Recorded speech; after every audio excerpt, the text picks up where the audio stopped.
நாம வந்திருக்கிற இந்த இடத்த பத்தியும் இந்த கோயிலை பத்தியும் தெரியாத சில விஷயங்கள் இந்த புக்ல போட்டிருக்கு. படிச்சு காட்டுறேன், கேக்குறீங்களா?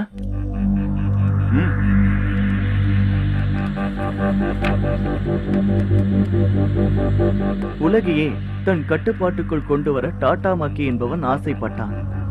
அவனது எண்ணத்தை செயல்படுத்த கன்னி பெண்களையும் அந்த நாட்டு இளவரசியையும் பலி கொடுத்திட முடிவு செய்தான். அதன்படி அவர்களை அழைத்தும் வந்தான்.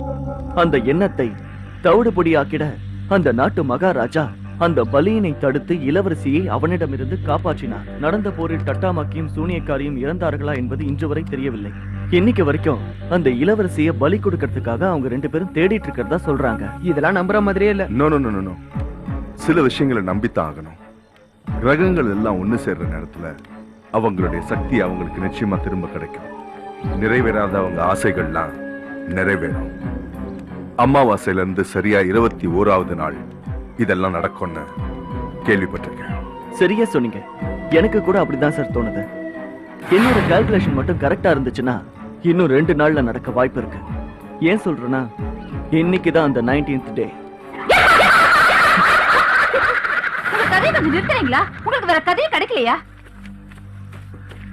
பியூலா சார், நீமா பயந்துட்ட.